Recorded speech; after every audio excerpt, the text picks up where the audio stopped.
నమస్కారం దుర్గా కుమార్ గారు. నమస్కారం సుధాకర్ గారు, మన వీక్షకులకు కూడా నా నమస్కారం.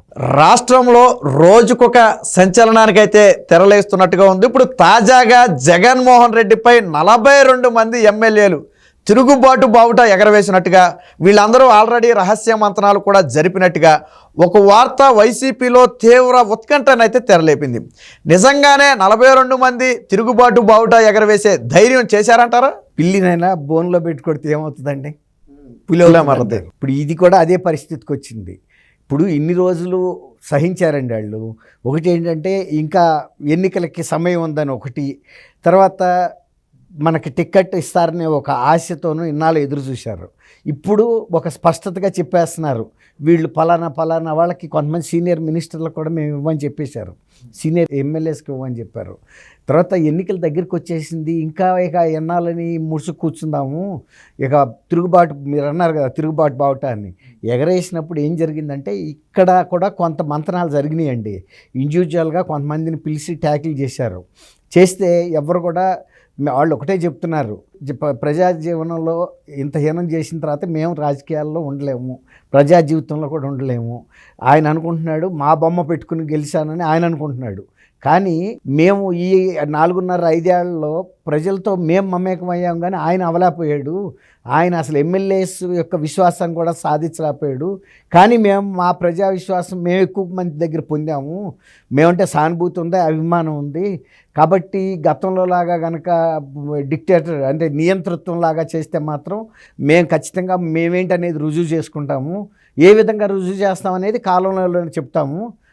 ఎన్నికలు ప్రకటించడం మా సీట్లు కనుక ఇవ్వకుండా చేయండి, అప్పుడు ఏంటనేది చూస్తారు. మా 42 మందిని కాదు, ఇంకా అవసరమైతే ఇంకో 25 మంది కూడా మాతో పాటు ఉన్నారని కూడా హింట్ ఇచ్చారండి వాళ్ళు. హింట్ ఇచ్చేటప్పటికి ఇదైతే ఇక్కడ సాధ్యం కాదండి అని అనుకుని వాళ్ళు ఏం చేశారంటే, పెద్దిరెడ్డి రామచంద్రారెడ్డి గారు అబ్బాయి మిథున్ రెడ్డిది, ఈయన కోస్తా జిల్లాలకి ఈయన ఇన్ఛార్జ్ అండి. ఇప్పుడు వీళ్ళందరినీ కూడా ఆయన ఏం చేశారంటే, ఎక్కడ మీటింగ్ పెట్టినా కూడా, ఈవెన్ హైదరాబాద్లో మీటింగ్ పెట్టినా కూడా ఇదంతా రచ్చ అవుతుంది, ఇక్కడికన్నా వీళ్ళందరినీ విడివిడిగాను లేకపోతే కొంచెం గ్రూపులుగా, చిన్న గ్రూపులుగా పెట్టి బెంగళూరులో వాళ్ళ గెస్ట్ హౌస్కి తీసుకెళ్ళి బుజ్జగించడానికి ప్రయత్నించాడంట. మీ మీద ఏం వ్యతిరేకత లేదు, మిమ్మల్ని గౌరవంగా చూసుకుంటాము, అది ఇది.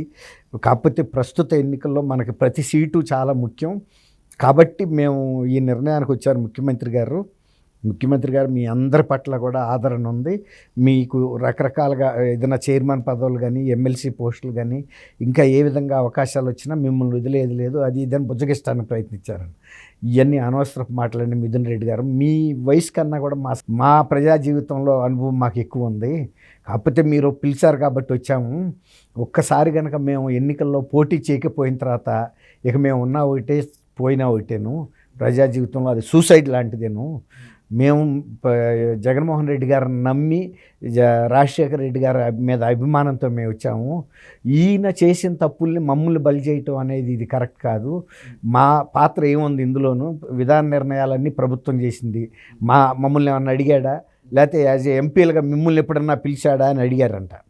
మమ్మల్ని వదిలేసేయండి, మీరు ఇంకా పెద్దవాళ్ళు కదా, మా ఒక్కొక్క 7 నియోజకవర్గాలు అయితే కానీ మీ ఒక నియోజకవర్గం అవుతాం, పని ఎంపీలను ఎప్పుడన్నా పిలిచాడా అని అడిగితే ఆయన కూడా మౌనం వహించాల్సి వచ్చిందంట. పని ఏ నిర్ణయాల్లో ఎంపీల పాత్ర ఉందో మీరు చెప్పండి, మా ఎమ్మెల్యేల పాత్ర ఉందో చెప్పండి. ఇది అన్నీ కూడా ఆయన ఏకపక్షంగా తీసుకున్నాడు. మొన్న చంద్రబాబు నాయుడు గారు అరెస్ట్ విషయంలో కూడా ఆయన పీకే కూడా సలహా ఇచ్చినా కూడా మాలాంటి కొంతమంది ఇక్కడ సీనియర్లను కూడా చెప్పాము, గతంలో ఇట్లాంటి సంఘటనలు జరిగినప్పుడు అధికార పార్టీయే దెబ్బతింది కానీ ప్రతిపక్షం దెబ్బతినలేదు, ఇది తప్పు ఆయన చెప్తే కూడా ఆయన వినకుండా నేను లండన్ వెళ్ళి కూర్చుని ఇక్కడ అరెస్ట్ చేస్తే నాకు అంటుకోదు అనుకున్నాడు. కానీ ఇది పూర్తిగా పార్టీని చుట్టుముట్టేసింది. ఇవాళ కనీసం కేంద్ర ప్రభుత్వం అన్న వాళ్ళు, ఆయన అమిత్ షా పిలిపించి మాట్లాడి కనీసం బీజేపీ మీద ఈ నింద వేసినప్పుడు వెంటనే ఆయన స్పందించి వాళ్ళు నష్ట నివారణ చేసుకున్నారు. ఈయన కనీసం ఆ మీద ఒక్క మాట మాట్లాడలేదు. అంతెందుకు, మొన్న ఈ తెలంగాణలో జరిగిన ఎన్నికల్లో చంద్రబాబు మీద కేటీఆర్ వ్యాఖ్యానాలు చేసి చేతులు కాల్చుకున్నారు వాళ్ళు. అట్లాంటిది మనం అరెస్ట్ చేసింది మనము, దానికన్నా తీవ్రమైన నేరం తప్పు మనం చేశాము. పని ఏమన్నా కారణాలు చూపించామా? ఇన్ని చేసిన తర్వాత మనం ప్రజల్లోకి ఎట్లా వెళ్తామో, అది ఆ తప్పు మేము చేశామా, ముఖ్యమంత్రి చేశాడని కూడా అడిగారంట. అడిగితే ఆయన కూడా ఏం సమాధానం చెప్పలేని పరిస్థితి. ఏదన్నా కానీ ఎట్లన్నా అట్లా చెప్పి చూసిన తర్వాత ఆయన ఒక నిర్ణయానికి వచ్చాడంట. అందరూ సీనియర్సే, అనుభవం ఉన్నాళ్ళు జీవితంలోనూ రాజకీయంలోనూ. ఇక నేను ఇంకేం చెప్పాలి, అడిగే ప్రశ్న కూడా చాలా సమంజసంగా అనిపిస్తుంది అని చెప్పేసి అప్పుడు జగన్మోహన్ రెడ్డి గారికి కాన్ఫిడెన్స్గా చెప్పాడంట. అయ్యా నేను తీసుకెళ్ళాను వాళ్ళందరూ, నేను ఒక రోజు బాగులా ఉంచి మాట్లాడుకున్నాము, కానీ ఎవ్వరు కూడా ఒప్పుకోవట్లేదు. వాళ్ళు మాత్రం సీటు కనుక ఇవ్వపోయిన పక్షంలో వీళ్ళే కాదు ఇంకొక 22 మంది వీళ్ళకి మద్దతుగా ఉన్నారని చెబుతున్నారు. వీళ్ళు ఖచ్చితంగా మా రాజకీయ జీవితం పోయినా పర్వాలేదు, జగన్మోహన్ రెడ్డి జీవితాన్ని కూడా మేము దెబ్బ కొడతామని చెప్తున్నారు. ఈ పరిస్థితుల్లో మరి ఇక మీరే ఏదైనా చేయాలనేటప్పటికీ అప్పుడు అర్జెంటుగా ఆయన ఇంకా సీనియర్లను పిలిపించి వీళ్ళు ఇంత గ్రూపులు కట్టుకుని ఏదన్నా విడివిడిగా ఒక అభిప్రాయం ఉంటే మనం పిలిచి మాట్లాడవచ్చు, వాళ్ళు ఇంత గ్రూపుగా చర్చలు జరిగిన తర్వాత మీరేం చేస్తున్నారు మాకు చెప్పొద్దా అని వీళ్ళ మీద బాగా ఫైర్ అయ్యాడన్నట్టు చెప్తున్నారు. చెప్పినప్పుడు అసలు వీళ్ళు కూడా ఇక ఎట్లాగో ఎలక్షన్ దగ్గరికి వచ్చింది ఇంకెన్నాళ్ళు దాస్తామనే ఉద్దేశం మీద వాళ్ళు కూడా మరి మీరు ఎమ్మెల్యేలని కానీ సీనియర్ మంత్రుల్ని కలవనప్పుడు మేము మాత్రం ఏం చేస్తామండి, మీరన్నీ చూసుకుంటున్నారని మేము అనుకుంటున్నాము, సజ్జల రామకృష్ణారెడ్డి గారు కూడా ఇవన్నీ గమనిస్తున్నాడు అనుకుంటున్నాము, ఆయన అన్నీ కూడా ప్రెస్ కాన్ఫరెన్స్లో అవి పెడుతున్నాడు కదా పార్టీలో, మేము ప్రతిదీ గమనిస్తున్నాము, అన్ని డెవలప్మెంట్స్ ఏం లేదని ఆయన అంత విశ్వాసంగా చెబుతుంటే మేము కూడా పార్టీ అంతా బాగానే ఉందనుకున్నాము. మేము మరి చంద్రబాబు నాయుడు గారి విషయంలో కూడా ఒకళ్ళిద్దరు చెప్పారండి, వాళ్ళు అది గుర్తు చేశారంట, మీరు అది విన్నారా, మరి ఇవాళ దాన్ని మీరు ఎట్లా నష్ట నివారణ చేయగలుగుతారని అడిగేటప్పటికి కొంచెం ఆయన కూడా ష్రింక్ అయ్యాడంట. అది కాదు ఇది కాదు, మీరు పని చేయండి, మీరు మాట్లాడిన వాళ్ళు వింటారని నమ్మకం లేదు, వాళ్ళని నా దగ్గరికి తీసుకురండి, నేనే మాట్లాడేస్తాను, అది కూడా బయట వద్దు, ఎక్కడ సీఎం ఆఫీస్లో సెక్రటరియట్లోనూ మన ప్యాలెస్కి తాడేపల్లి గతంలో తాడేపల్లి ప్యాలెస్కి అసలు ఎవరిని రానిచ్చేవాళ్ళు కాదు సుధాకర్ గారు.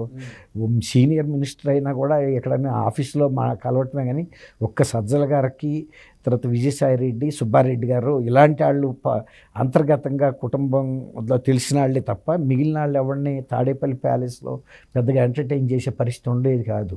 మరి అట్లాంటిది వాళ్ళ కొంతమంది నిన్న 15 మంది దాకా పిలిస్తే ఒక 7-8 మంది వెళ్ళినట్టు తెలిసింది. వాళ్ళని కూడా ఒక 2 కిలోమీటర్ల ముందల నుంచే వెహికల్స్ పెట్టుకుని ఎస్కార్ట్గా ఏదో పెద్ద గౌరవంగా తీసుకెళ్ళినట్ట లేకపోతే భద్రతా పరంగా తీసుకెళ్ళినట్ట తెలియదు, కానీ మొత్తం మీద తీసుకెళ్లారు. కొంతమంది అసలు ఎమ్మెల్యే షింక్ అయ్యారంట. అంటే ఇంటికి పిలిపిస్తున్నాడంటే ఇప్పుడు సింహం కనుక ఆహ్వానిస్తే వెంటనే గుహలోకి వెళ్ళలేరు కదండి. సింహం ఏ ఉద్దేశంలో పిలిచింది ఎవడో తెలీదు, గుహలోకి వెళ్ళిన తర్వాత ఏ దెబ్బ తగులుతుందో ఏంటో తెలీదు, విందే చేస్తుందా లేకపోతే ఇంకో రకం చేస్తుందా అని ఆ రకమైన జంకుతో వెళ్ళారంట కొందరు, గతంలో జరిగిన అనుభవాలను దృష్టిలో పెట్టుకుని, అంటే ఏ విధమైన పరిస్థితి ఉంటుంది ఏంటని. ఇక వీళ్ళ దగ్గర కూడా చెప్పొచ్చారని కొందరైతే, మేము వెళ్తున్నాం సీఎం గారికి అంటే ఒక ఇన్ఫర్మేషన్ ఏదన్నా జరిగినాక మీరు వెళ్ళొచ్చు కాబట్టి ముఖ్యులతో కూడా చెప్పొచ్చారంటున్నారు, అనుచరులతో.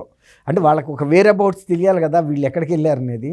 ఇట్లా మేము సీఎం గారు పిలుస్తున్నారు వెళ్తున్నాము పలానా టైంలో మాకు అపాయింట్మెంట్ ఉందని ఒక సూజాయిగా చెప్పొచ్చారంట. అంటే ఇది ఎట్లా అనిపిస్తుంది అంటే మొన్న మధ్య కడపలో బీటెక్ రవి పరిస్థితిగా ఉంది, ఎటు వెళ్తే ఏమవుద్దో తెలియదు కదా, అట్లా కొంత జంక్ వచ్చింది ఎమ్మెల్యేస్లో. ఇక గతంలో ఎప్పుడైనా వెళ్ళి కలుస్తుంటేనేమో ఒక ర్యాపో డెవలప్ అవుతుందండి. ఇప్పుడు రాంది వాళ్ళు పిలిచాడు మళ్ళీ అది మిథున్ రెడ్డి రాయబారం విఫలమైంది, ఇక మన మీద ఎంత కసితో ఉన్నాడో కోపంతో ఉన్నాడు. అంతకుముందు కొంతమంది కట్టనాళ్ళకి దాన్ని కప్పం కట్టనాళ్ళ మీద కూడా చేసుకున్నాడనే వార్తలు వచ్చినాయి. గతంలో వైజాగ్లో కూడా ఒక పెద్ద ఆయన మీద కూడా చేసుకున్నాడు, వాళ్ళ పిల్లలు అక్కడ అరాచకం సృష్టిస్తున్నారు ఆయన భార్య అని పిలిపించాడంట.